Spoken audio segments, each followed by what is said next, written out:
Hello guys, hello Earth Signs, hello Virgo, Capricorn and Taurus. Welcome dito sa aking channel, Kapalaran 888. Welcome guys. Alamin natin ko ng messages, vibration, gabay energy para sa inyong lahat. Ito general reading, so pwede kang makaresonate. Gamitin mo yung intuition sa panonood. Okay. Sorry guys. Earth Signs. Okay, so this two cards, nakikita ko sa iyo na nakafocus ito sa relationship. It's either intimate, kasi may babae, lalaki. It's either intimate or it's either business partnership, collaboration, or family, relationship, emotional connection, ganyan. Sinasabi sa iyo ng barahan na siguro mayroon kayong mga hindi magandang relationship with someone else or with your loved ones, or pwedeng relationship or partner mo or other person. Siguro may kailangan kayong matutunan sa bawat isa. So this weekend sinasabi na ang tanong sa'yo dito ng bara is how teachable are you? So kaya mo bang matuto? Ano ba yung natutunan mo for the past events or yung nangyari sa relationship niyo for example 9 months ago, 9 weeks ago, or pwedeng 4 months or 3 months or 5 months ago. Okay? So ay kita natin dito na posibleng merong deception, posibleng may mga pagsisilusan, or talagang babaero yung lalaki o yung babae, hindi siya faithful, parang ganun. So, nakikita ko sa inyo dito na may temptation. So, if relationship yan, intimate, maraming sagabal, maraming pumapasok na outside force sa relationship ng dalawang taong yan na parang gustong sirain, parang ganun. Parang gustong malagay ka sa tower moment, masira yung foundation mo, parang ganun. So, ingat ka. Okay, tingnan mo. It's either makakaramdam ka ng pain and heartache, or it's either yung pain and heartache na mararamdaman mo ay i-convert mo siya or i-divert mo siya sa pagiging workaholic, pagiging courageous, or kung ano man tong pain na nararamdaman mo ngayon, pwede mo siyang gawin as inspiration para ma-improve yung financial mong pamumuhay. Okay? Yung iba naman sa inyo dito, Earth Signs, nakikita ko siya dito na sa araw na ito, sa weekend na to, binabalaan ka ng universe na kailangan mo daw na maging matipid. Okay? Kailangan magtipid. Kailangan mo magtipid. Financial to diba? Kailangan magtipid simula ngayong weekend. Kung gusto mong makaipon ng pera, kung gusto mong mahawakan yung financial na yan, makaalis ka na sa stagnation, ipunin mo yung lahat ng mga dumarating sa'yo na biyaya, financial, material, tangible things, pera. Okay? So, nakikita ko sa'yo dito na yun, yung iba sa inyo medyo may worries regarding money. Parang nahihirapan kayong i-absorb yung situation, lalo na sa emotional and then financial.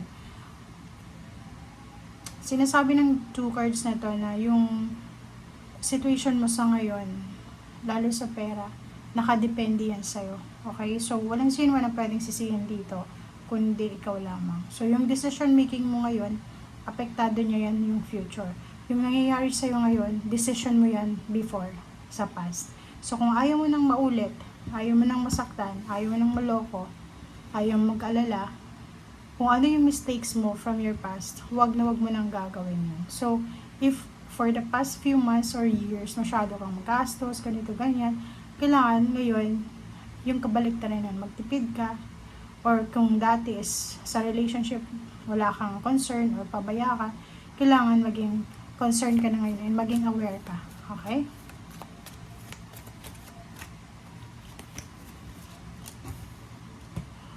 Okay. 99. Nine of Pentacles and Nine of Cups. So, nakikita natin dito yung completion. So, near to completion. meron kang financial and emotional gains, success, prosperity, and abundance na posibleng darating. So, may magsa-celebrate dito ng birthday celebration, family time, happiness, ganito ganyan. So, meron din dito magsa-celebrate ng money matters. So, pwedeng may mapopromote, merong tatas ng sweldo, makakatanggap ng advance payouts, incentive, or 13-month pay, or anything dito na pwedeng magdala sa'yo ng success. Parang ganun. Yung iba sa'yo dyan, promotion. Tataas yung posisyon sa trabaho. Pwedeng yung iba,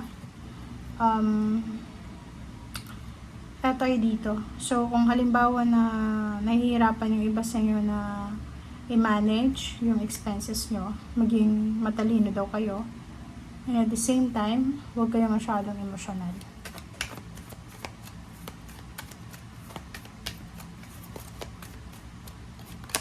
Okay, wow. Okay, so this one is parang 4 months from now, or 10 months from now, or pwedeng pagpasok ng 2025, nakikita ko sir dito yung peace and harmony. So, merong pag-iikot ng Wheel of Fortune. So, merong transformation, merong pagbabago. So, iikot yung Wheel of Fortune para pumunta sa'yo yung swerte, or siguro, yung Wheel of Fortune is iikot para alisin ka sa mga sakit na situation na to, or environment sa buhay mo. Or pwedeng iikot yung Wheel of Fortune para alisin itong mga manluloko sa buhay mo, mga ingitero-ingitera, mga rason kung bakit nag-aalala ka, nai-stress ka, nadi-depress ka, or anything. And magkakaroon ka ng peace of mind. So, kung makikita mo dito, yung Wheel of Fortune is in positive position. Kung tungkol to sa pera, sinasabi may mga nakahang na partnership and collaboration na posibleng matuloy na. So, konting tiis pa, konting pasensya pa. Okay, Earth sign. So, nakikita ko sa'yo dito na kayang-kaya mo namang maghintay. Tignan mo to. Itong Temperance, Hierophant, and reverse na The Hangman ay nagsasabi sa'yo na lahat ng mga ina-anticipate mo sa buhay ay makukuha mo yan through patience and perseverance. And lalo na, sa pamamagitan mo. So, walang sino man ang maglalagay sa'yo doon sa pedestal ng success, or walang sino man ang pwedeng maglagay sa'yo dito sa posisyon na to kung hindi ka magdedesisyon ngayon na mag-ipon. Like, di ba? Kung waldas tayo, wala tayong may ipon. Kung nag-save tayo, mapupunta kasi dito. If naman gusto mo ng salary increase or mataas na posisyon sa trabaho, siguro yung gagawin mo is magiging sobrang workaholic ka, diba? Magiging sobrang focus ka sa ginagawa mo. Okay? Thank you guys. Bye!